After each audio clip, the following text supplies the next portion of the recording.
అందరికీ నమస్కారం. ఈరోజు నిజంగానే చాలా బాధాకరమైన రోజు. వైజాగ్ స్టీల్ ప్లాంట్లో ఒక విషాద దుర్ఘటన జరిగింది. దాంట్లో 8 మంది కార్మికులు సజీవ దహనం అవ్వడం జరిగింది. అదేవిధంగా 6 మంది తీవ్రంగా గాయపడినారు. దాంట్లో 2 పరిస్థితి చాలా విషమంగా ఉంది.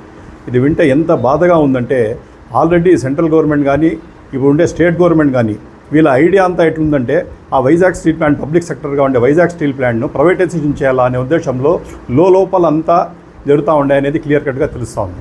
ఎందుకంటే ఇది జరిగే మెయిన్ ఇది ఏమంటే ల్యాక్ ఆఫ్ మెయింటెనెన్స్ పనులు సరిగ్గా ఇవి చేయకుండా, సరిగ్గా దానికి ఇది చేయకుండా వాళ్ళకి వచ్చిందను వర్క్ లోడ్ కూడా ఉండే లేబర్ను కూడా అడిషనల్ వర్క్ లోడ్ వేస్తూ ఒక రకంగా దాన్ని నిర్వీర్యం చేసే ప్రక్రియ జరుగుతూ ఉంది.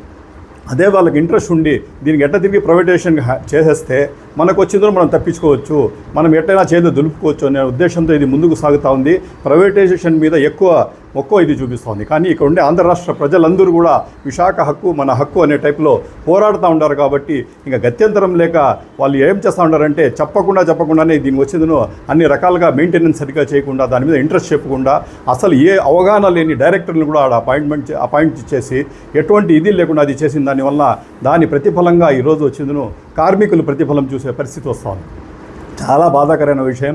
అదే జగన్మోహన్ రెడ్డి గారు అయితే ఇంతకుముందు మా అన్న విఎస్ రెడ్డి అన్న చెప్పినట్టు పాలిమర్స్ దీంట్లో దుర్ఘటన జరిగింటే ₹1 కోటి ఎక్స్ గ్రేషియా ప్రకటించి అప్పటికప్పుడే మొత్తం క్యాడర్ను పంపించి వాళ్ళ మీద మంచి చెడ్డ చూసి కార్మికుల పక్షపాతి జగన్మోహన్ రెడ్డి గారు. ఆయన వైఎస్ఆర్ కాంగ్రెస్ పార్టీ స్థాపించిండే, వైఎస్ఆర్ కాంగ్రెస్లోనే ఎస్ అనేది వై అనేది యూత్ అయితే, ఎస్ అయితే శ్రామిక అంటే కార్మికుల మీద అంత మొక్కు చూపే వ్యక్తి ఆయన. ఎందుకంటే కార్మికులు లేనిదే ఈ దేశం అనేది కానీ ఏది కూడా పురోగతి చెందదు. దాని మీద స్టికాన్ని నడిపే వ్యక్తి జగన్మోహన్ రెడ్డి గారు.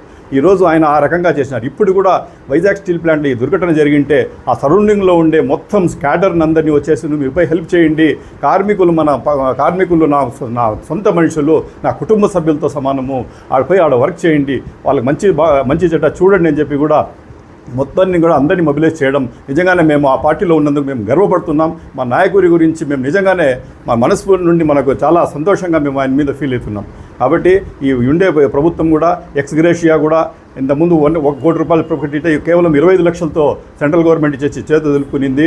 ఈ స్టేట్ గవర్నమెంట్ కూడా ఎటువంటి కూడా దాని మీద పక్షం లేదు. వీళ్ళు కూడా ఫైట్అవుట్ చేసి మేము కూడా ₹1 కోటి చేద్దాము అనే టైప్లో ఎటువంటిది ఇది లేదు. ఈరోజు 8 మందికి చనిపోతే 8 కోట్లు అనేది నెగ్లిజిబుల్ స్టేట్ గవర్నమెంట్. ఎందుకంటే అది గౌరవం ఇచ్చే గౌరవమైన ఇది అది అట్లా ఇవ్వకుండా మీరు ఓన్లీ 25 లక్షలతో చేతులు దులుపుకున్నారు. తీవ్రంగా మేము దీన్ని ఖండిస్తున్నాం.